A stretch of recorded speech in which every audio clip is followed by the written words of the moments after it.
مرحبا يا نور العين، مرحبا مرحبا مرحبا جاء الحسين، مرحبا مرحبا.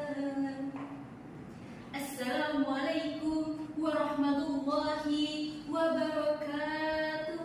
Waalaikumsalam warahmatullahi wabarakatuh. Alhamdulillahi rabbil alamin, wassalatu wassalamu ala asrofil anbiya'i wal mursalin wa ala alihi wa sahbihi ajma'in, amma ba'du. Asyhadu an la ilaha illallah wahdahu la syarika lah wa asyhadu anna Muhammadan abduhu wa rasuluh. Hadirin yang dirahmati Allah, pertama-tama marilah kita panjatkan puji syukur kita kehadirat Allah Subhanahu wa Ta'ala yang telah melimpahkan karunia-Nya, nikmat-Nya, sehingga kita bisa berkumpul bersama dalam momentum 1 Muharram. Salawat serta salam terlimpah curahkan kepada Nabi kita, Nabi Muhammad SAW, sebagai tauladan bagi kita semua. Pak, Bu, alhamdulillah gitu ya, kita bisa dipertemukan kembali dalam momentum Muharram. Pak, Bu, mau tanya nih, benar ya sih ini nama perumahannya Harapan? Masya Allah ya, semoga dalam momentum Muharram kali ini apa yang kita inginkan, apa yang kita harapkan, semoga terkabulkan. Amin. Pak, Bu, bahwasanya Muharram ini adalah bulan penuh berkah, momentum untuk hijrah gitu. Dimana Muharram bukan hanya bulan pertama dalam kalender Hijriah, melainkan Muharram ini juga Rasulullah dan juga para sahabat ini berhijrah dari Mekah ke Madinah. Bahkan tak hanya itu, Muharram dijadikan momentum tidak hanya berpindah tempat saja, melainkan Muharram juga sebagai tempat kita untuk bisa melakukan suatu perubahan menjadi yang lebih berkualitas lagi, menjadi yang lebih baik lagi ke depannya. Bahkan termasuk dengan gaya hidup kita yang spesifik yang hari ini akan kita bahas, yaitu istirahat. Pak, Bu, mau tanya dulu nih, kalau misalkan lagi capek banget, lelah gitu, apa yang akan dilakukan? Istirahat. Tidur. Pak, Bu, biasanya ini Pak, saya mendapatkan gitu, data terkait dengan adanya banyak gitu di masyarakat yang berpandangan bahwa satu-satunya istirahat adalah dengan cara tidur. Padahal dalam Islam, istirahat dengan tidur itu adalah salah satunya, karena masih ada istirahat-istirahat yang lain, sebagaimana yang dicontohkan oleh Rasulullah pada saat perang Uhud. Pak, Bu, pastinya kita tahu bersama ya terkait dengan kisah perang Uhud. Tahu atau tahu nih? Tahu. Jadi gini Pak, Bu, terkait dengan kisah perang Uhud, di mana ada pertempuran besar antara kaum muslimin yang berjumlah 700 orang dan kaum Quraisy berjumlah 3.000 orang. Pada saat itu Rasulullah menetapkan strategi, yaitu kaum Quraisy yang berjumlah 50 orang ini adalah pasukan pemanah, ditempatkan di atas bukit Uhud dengan perintah bahwasanya tidak ada yang boleh turun dari bukit Uhud apapun yang terjadi. Pertempuran pun dimulai. Saat pertempuran ini dimulai, kemenangan hampir saja terlihat oleh mata dari para kaum muslim. Kemudian kaum Quraisy pun mundur secara perlahan-lahan. Apa yang terjadi selanjutnya?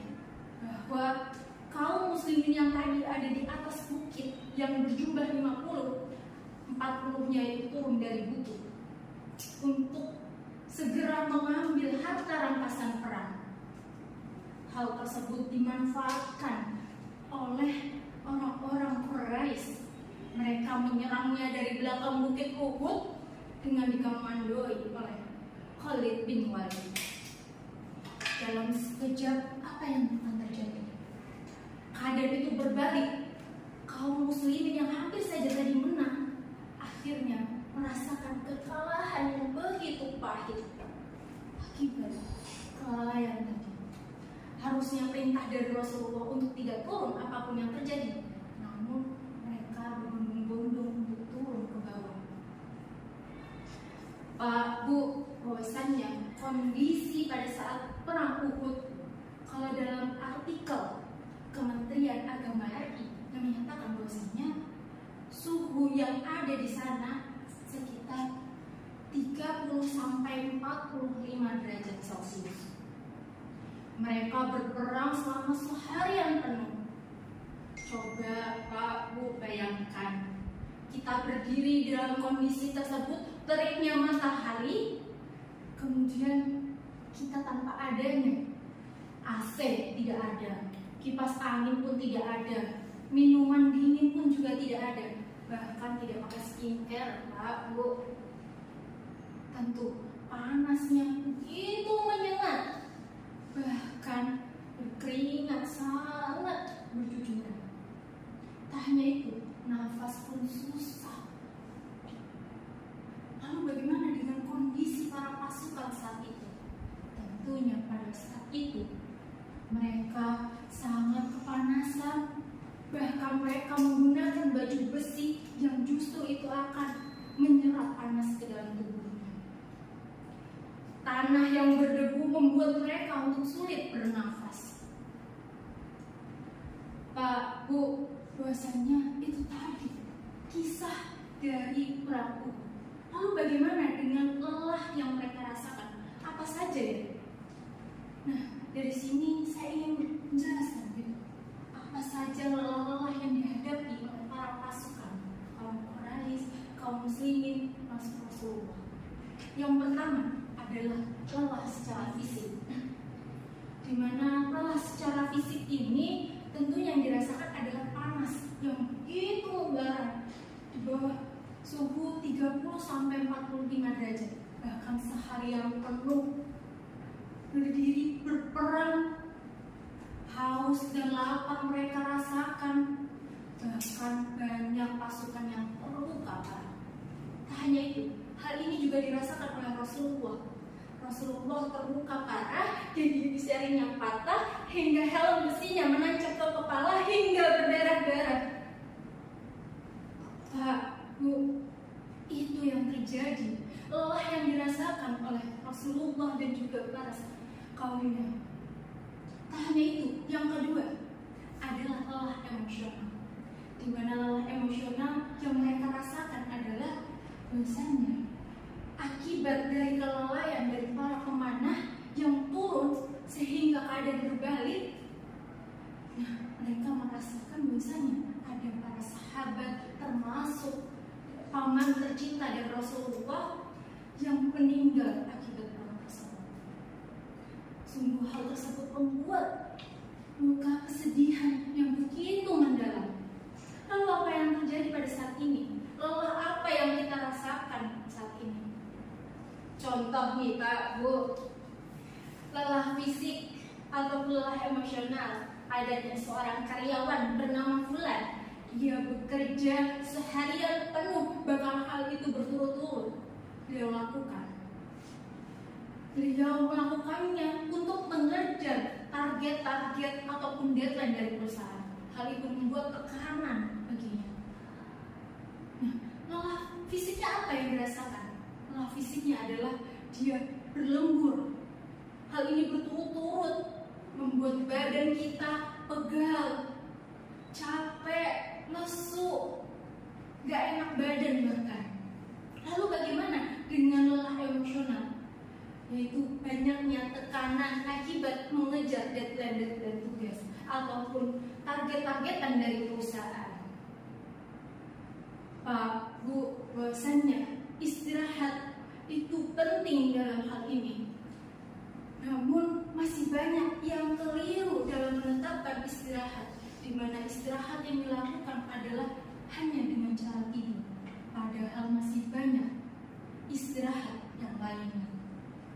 bahwasanya kita masih cenderung bingung. Capek bekerja, istirahatnya belanja. Capek makan, istirahatnya rebahan sambil HP-an. Lalu kalau kita udah mimpi tidur, tapi susah untuk tidur, dikarenakan kita masih mikirin saldo rekening. Pak, Bu, bahwasanya dari sini kita mengetahui adanya bukti bahwa dengan hanya tidur saja itu tidak cukup menyelesaikan istirahat kita. Namun kita membutuhkan istirahat, yaitu istirahat mental, istirahat emosional, dan istirahat yang lainnya. Lalu bagaimana dengan solusi yang dihadapkan oleh Rasulullah kala itu saat perang Uhud? Di mana ada istirahat yang pertama adalah istirahat fisik, di mana saat itu kondisinya begitu panas, lapar, haus, bahkan Rasulullah pun terluka parah. Hal ini yang dilakukan adalah tentunya Rasulullah lari ke celah-celah bukit Uhud, di mana Rasulullah di dalamnya diobati. Kemudian Rasulullah pun memerintahkan kepada para pasukannya untuk berdiam diri terlebih dahulu sebelum kembali ke Madinah. Mereka beristirahat terlebih dahulu sebelum lanjut. Lalu bagaimana dengan kondisi saat ini ketika kita merasakan lelah secara fisik? Yang tadi Pak, Bu, contohnya adalah Fulan yang bekerja sampai malam begitu. Kemudian dia merasakan lelah secara fisiknya, lelah secara mentalnya, lelah karena badannya terasa pegal-pegal. Lalu yang bisa dilakukan adalah dengan cara dia berolahraga, bisa juga dengan istirahat yang cukup, sehingga lelah yang fisik tadi bisa diselesaikan dengan istirahat yang fisik juga. Sehingga hal ini tentunya membuat kita bisa semakin produktif lagi mengerjakan tugas-tugas, deadline ataupun target. Kemudian yang kedua terkait dengan istirahat emosional. Hal ini dikarenakan adanya lelah secara emosional yang dilakukan oleh Rasulullah, di mana Rasulullah lelah secara emosional, yaitu lelah ketika dia merasakan bahwasanya ditinggal oleh orang tercintanya, para sahabatnya, dan para pasukannya pada saat perang. Kemudian Rasulullah tidak hanya berdiam ataupun merenungi terkait dengan kesedihannya, melainkan dia cenderung untuk berdiam dalam arti dia memikirkan strategi-strategi berikutnya. Keputusannya ini sangat diminta, sangat ditunggu-tunggu oleh para pasukannya berikutnya. Namun bagaimana dengan kondisi saat ini? Kondisi saat ini tentunya seperti Fulan tadi yang bekerja seharian, bahkan dia penuh dengan tekanan, itu kan membuat emosi, membuat tekanan, kemudian membuat mereka tidak bahagia dalam melakukan pekerjaannya. Maka istirahat yang bisa dilakukan adalah istirahat emosional, yaitu dengan cara mengelola pikirannya, mengelola perasaannya, sehingga lelahnya tadi bisa terselesaikan, sehingga juga dia bisa mengelola secara perasaannya lebih bahagia lagi ke depannya. Pak, Bu, itu tadi yang bisa saya sampaikan. Kita sudah ada di penghujung acara. Bahwasanya kesimpulan yang bisa kita dapatkan adalah bahwasanya ketika kita merasakan lelah secara fisik ataupun emosional, maka perlu diselesaikan dengan istirahat yang tepat. Bukan hanya dengan tidur saja, melainkan dengan istirahat yang disesuaikan dengan rasa lelah. Bahkan hal ini dilakukan oleh Rasulullah pada saat perang Uhud. Beliau menetapkan istirahatnya ini sesuai dengan rasa lelah yang dihadapi, yaitu emosional bahkan juga fisik.